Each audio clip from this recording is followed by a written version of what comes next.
I just had the most awesome opportunity to be able to go back in time to interview one of my favorite theorists, Abraham. Abraham Maslow. Abraham Maslow. See, it's just an amazing opportunity to be able to go back in time. And I just really wanted to ask you a few questions about yourself and then about your theory and just what you think about the world today, or what would be our day, the day I'm from. So I want to start with just asking you some questions about your background. Like, how was it growing up? Like, what were your parents like and things like that? First off, I am honored to be here with such a lovely lady. Probably one of the best specimens of the 21st century. Thank you. But growing up, my childhood, you see, well, it wasn't the best of childhoods. It was kind of horrible, actually. You see, my father was mostly absent. I didn't really know what he was doing or really much about him. My mother was abusive. You see, when I was a little boy, I brought home a couple kittens, and, well, I can't really go into details because of, how you say, a wheezy stomach.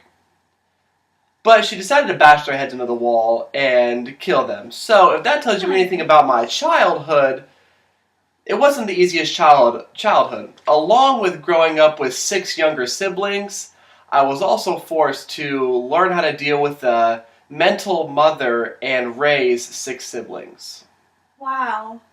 And would you say that your childhood and how you grew up and were raised has anything to do with your holistic dynamic theory? I definitely would say that it has a big part on my theory and everything that I believe, as far as I'm also an atheist because of my mother's Jewish ways and how she tried to force them on me, and I wanted nothing to do with a lifestyle like that. And as I was a mediocre student in my days at City College in Cornell, I would say it really helped mold me. And then another thing that helped mold my theory was when I scored a 195 on Thorndike's intelligence test. He didn't really let me have free reign as to do whatever I want, so it allowed me to explore a lot more into what I wanted to discover as a person. And I was able to learn under Eric Fromm, Karen Horney, Max Wertheimer, and Kurt Goldstein, to name a couple. And so many of them influenced my life, and eventually they shaped the course. It helped lead me to shape the course of humanistic psychology in the United States of where you live now. Gotcha. So that's pretty cool. To go back a little, and then we'll go forward, I wanted to know a little bit about your wife and that part of your life as well, because I think that's a pretty cool story. Well, my wife, yes, she's actually my cousin, you see. Your first cousin, right? My first cousin, you are correct.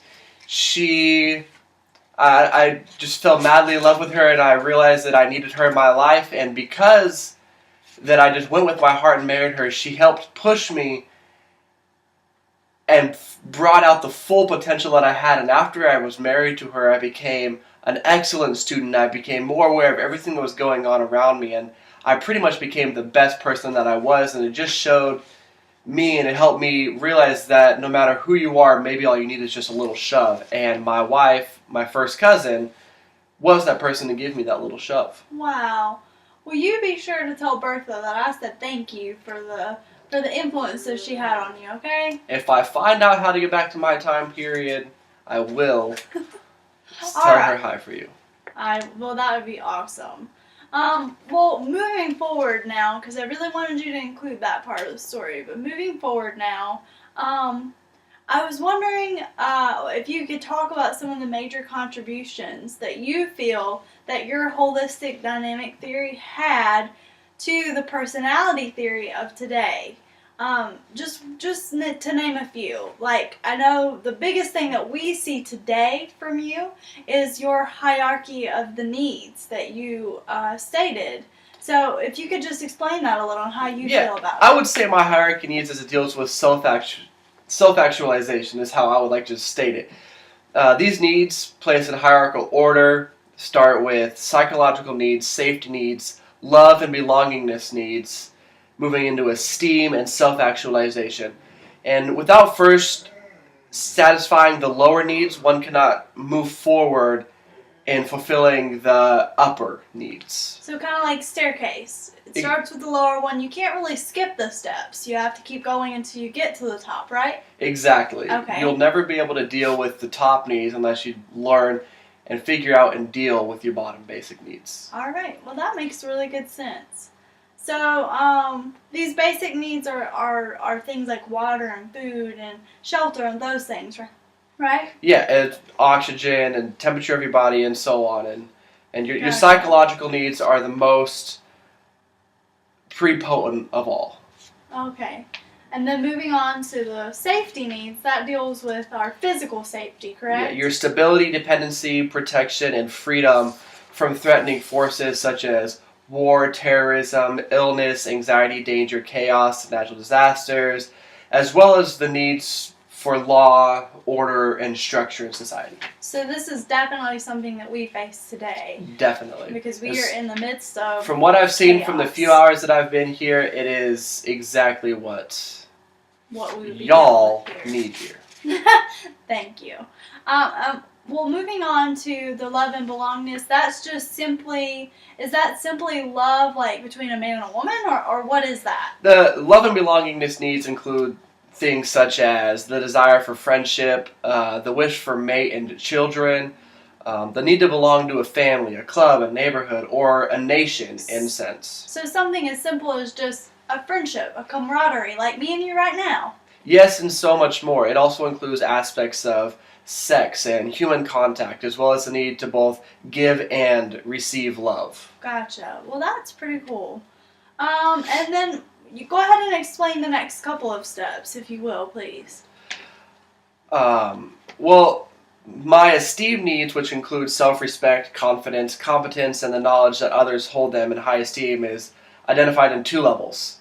Okay. Reputation and self-esteem. Okay. Reputation is the perception of the prestige, recognition of fame, recognition of fame a person has achieved in the eyes of others, whereas self-esteem is a person's own feelings of worth and confidence. Wow, okay. And the last step into self-actualization that I want to throw in there is that self-actualization needs include self-fulfillment, the realization of all one's potential, and a desire to become creative in the full sense of the word. Wow. So, do you think that anybody could become a self-actualized person, or does it require something special within yourself? Well, anybody really can, but one who has been self-actualized must be free from psychopathology and to have progressed through the hierarchy of needs. The steps you just talked about. The steps I just talked about. Okay. You have to embrace the B values. Okay. And you must have full use and exploitation of talents, capacities, potentialities. And I was wondering, with this, do most people self-actualize, or is that a pretty rare thing? It is rather a pretty rare thing, as less than 2% of the world's population actually self-actualize. Well, Maslow, how do you feel that your theory has affected the personality theory as a whole today in this society now? By emphasizing positive aspects of human behavior, the theories provide a framework for understanding human behavior outside the context of mental illness and dysfunction. Humanistic approaches to behavior allow for possibilities of growth and achievement, in addition to providing useful explanations for some forms of maladjustment that do not fit the traditional understanding of neurosis and mental illness. The humanistic viewpoint has been very influential on psychology and psychotherapy and counseling, and many therapists identify themselves as humanistic in orientation. So the main thing that you're saying to me right now is that you feel your theory has a lot to do with where we are in counseling today. Exactly. And Maslow, something else that I wanted to ask you was about how you feel that your theory has affected our workplace today. It's something that, I'm studying you right now, and it's not really included in my textbook, but it just seems that this is something that I've seen a lot of. Well, my need hierarchy provides a helpful way to understand human motivation in multiple settings.